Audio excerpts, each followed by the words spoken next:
大家好，呢度係一致電腦。今日呢條片同大家開箱M6 Plus， 之前已經做過一次噶啦，不過呢次條片我哋就 detail 啲，講多啲嘢。咁呢部機有咩賣點呢？第一個呢就係永久使用，咁呢個官方講嘅，硬件唔壞，你就可以一路用落去，就唔使1年2年呢要俾年費啊咁樣嘅。咁啊跟住第二個賣點就好重要啦，就係佢有廣東話體育台，亦即係叫做粵語體育台。咁你明就明啦，係啦，我哋就唔再延伸講啦。咁最後一個賣點呢，就係佢可以喺 Android 或者 iPhone 上面用嘅。咁佢同一時間呢，就係呢個盒再加一部移動裝置去用，即係話如果你用呢個盒再加一部 Android 機，咁 iPhone 就唔用得嘅。咁如果你用呢個盒再加一部 iPhone， 咁 Android 又唔用得嘅。咁佢個好處呢，就係可以自己去喺移動裝置上邊呢 log in 同埋 log out， 可以自己去選擇，就靈活啲嘅，就唔使官方去幫你做嘅。好啦，咁重要嘅嘢講完，我哋而家睇睇佢入邊啲內容啦。一個主機啦，跟住一個火牛，佢個火牛淨係跟咗香港3腳頭俾你，如果其他國家用呢，就要轉一轉啦。個 watt 數就100至240嘅，就唔需要特別去轉 watt 嘅。咁跟機都好簡單啦，一個遙控器，遙控器呢都係有語音功能俾你搜尋嘅，咁都係紅外線加藍牙啦，普通 HDMI 線。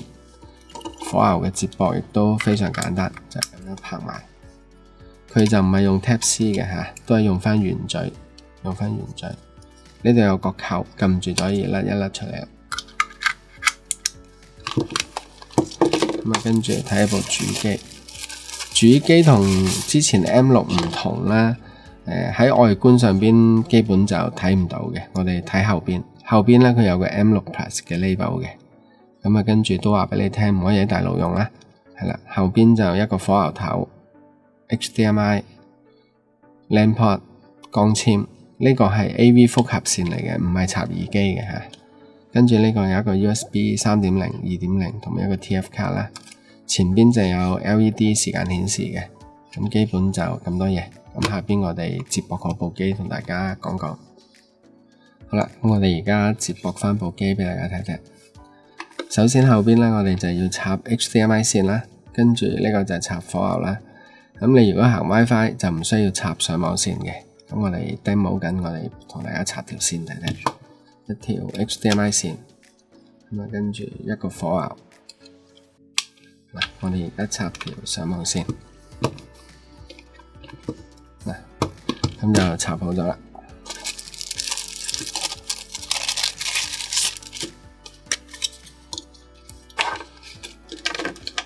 遙控器就係入翻啲電池啦，記得耐不耐要換下啲電啊！如果甩電池漏水，遙控器就好易壞嘅。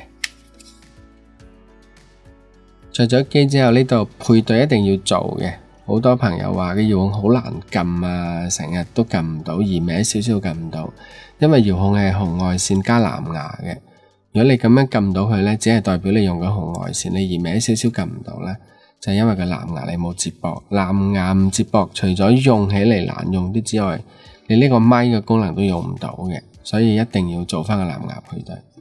撳實呢個 OK， 嗱，再撳呢個音量減，撳到個燈喺度斬，嗱，咁個燈喺度斬緊啦。斬緊嘅時候，我哋就擺佢喺隔離就 OK 啦。咁配對完成，喺個電視機嘅左下角呢，就會有一個畫面話俾你知已經 connected 嘅。咁呢啲時間就有快有慢啦。我哋一般等一等就 OK 噶啦。配對完成啦。配對完成之後就落下一個畫面。喺呢度我哋唔係揀去邊度用，係揀我哋要睇咩語言嘅。我哋而家睇翻繁體中文咁樣講，然後就揀翻時間啦。網絡呢，你可以 WiFi 可以有線嘅。我哋而家係插咗線嘅。假如 WiFi 你揀 WiFi 跟住撳 OK 入去，咁呢個佢就會追翻你屋企個 WiFi 名出嚟啦。咁你揀翻屋企個 WiFi 就再入翻個密碼就 OK 噶啦。個密碼呢，佢正常係會有個 keyboard 彈出嚟俾你嘅，就係呢度一撳 OK 就有個 keyboard。咁你可以喺呢度撳字母啦，數字啦，或者符號。咁樣得嘅。打完之後就落去下邊嘅 keyboard 嘅 tick 嗰度撳一撳 OK， 咁就連線噶啦。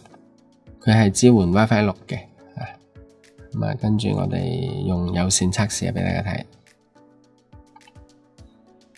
嗱，好啦，咁啊開咗之後就嚟到呢個畫面啦。咁呢個畫面我哋見到咧，就分開上邊啲 shortcut 位啦，跟住下邊撳向下咁樣，你就會見到其他嘅 Google Play 啦，跟住仲有 YouTube 呢啲 Apps。喺安裝之前咧，做一個基本設定先。我哋入去呢個設置，然後就揀翻呢個裝置編號設定，然後揀翻呢個顯示和音效呢度 HDMI-CC。點解呢個你成日見我不厭其煩都咁講呢？因為好多問題都係 CC 引起嘅。咁當然有好處有唔好處。咁如果你想呢部機同你屋企啲電視機一齊開一齊熄，咁你就嘗試可以開咗佢，就好似而家呢度，因為佢官方跟出嚟俾你係開咗先嘅。咁我哋建議你哋熄晒佢。咁到時如果你需要用呢個功能嘅時候，你先開翻佢。熄咗佢呢，就減少好多啲不必要嘅設定上邊嘅問題，譬如音量調節唔到啦，熄電視部機又幫你開翻咗部電視啦，熄咗呢部機電視又幫你開翻佢啦。咁你要自己兼容，自己去測試睇兼唔兼容。你需要用呢幾個功能，就將呢三樣嘢全部打開佢，咁就得啦。咁我哋而家係熄翻佢先嘅。好啦，咁做完呢個設定啦，下邊我哋就裝 Apps 啦。裝 Apps 咧，我哋通常咧都係可以通過 Google Play 登入翻自己嘅 account 去安裝，呢啲係其中一個方式。咁就裝你兼容嘅 Apps， 但係唔代表你喺入邊可以揾到所有你想裝嘅 Apps， 亦都唔代表你裝咗嘅 Apps 一定可以用嘅。呢樣嘢要自己留意翻吓。咁我哋正常就會打開呢個瀏覽器。唔同嘅版本呢，佢呢個瀏覽器嘅界面係會有少少唔同嘅，但係佢操作嘅方式呢，就係大同小異嘅啫。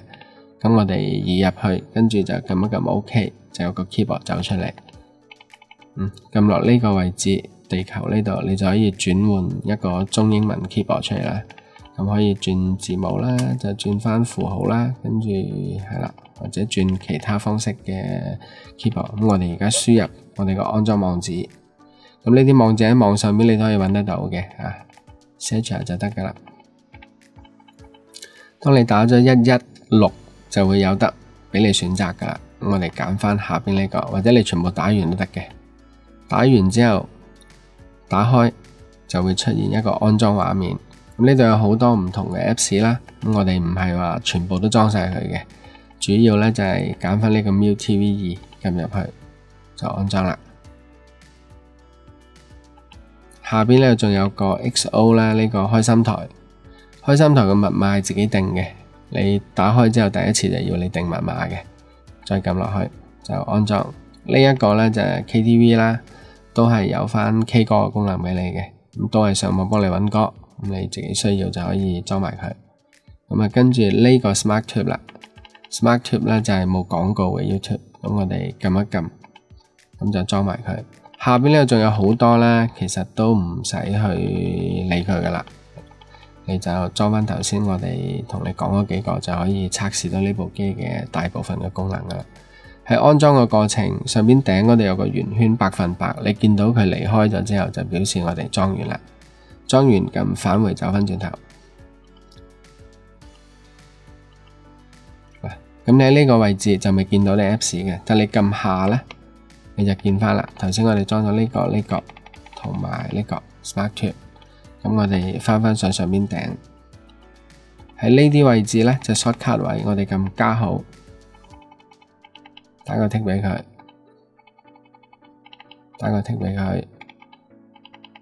嗱，咁就加咗出嚟啦。咁就唔係喎，呢個我唔想擺出嚟喎，咁應該點樣將佢移走呢？撳一撳呢個 menu 掣呢度。咁跟住呢，你見到佢呢度有個 tick 嘅 ，XO 有個 tick， 撳多次就 OK， 咁個 tick 就移走咗啦。移走咗個 tick， 你再撳返回呢，就離開啦。佢係唔會自動褪過去嘅吓，咁你要自己重新再揀一次，唔要嘅話，再重新嚟多次，咁你就可以 edit 翻你需要嘅排嘅次序啦。咁正常嚟講嚟到呢度呢，部機就已經裝完噶啦。咁啊，當你網絡正常啦，你打開呢個 MiuTV 2，咁你就可以喺入邊去揀嘢嚟睇啦。咁我哋開一開個畫面俾大家望一望。第一次嘅加載呢係需要啲時間嘅，佢會幫你檢測一個最快嘅線路啦，同埋會幫你 detect 你最適合你嘅高速線路，所以第一次呢就俾啲時間佢。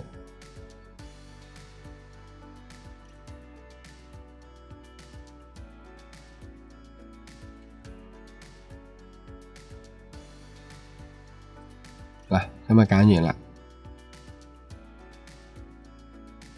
咁入咗嚟呢度呢，你如果唔想每一次佢都同你去做呢一個 detect 嘅話呢，咁你就上嚟呢個用戶呢度，上邊頂到用戶嗰度，跟住呢個有個自動進入高速專線測試，撳一撳 OK。嗱，留意翻右邊嗰個 tick， 你撳落去個 tick 係唔見咗嘅，個 tick 唔見咗呢，就代表你已經係處理好啦，即係話開機唔會再出現呢個畫面啦。咁跟住再落少少嚟到語音設置呢度，喺呢度教翻粵語。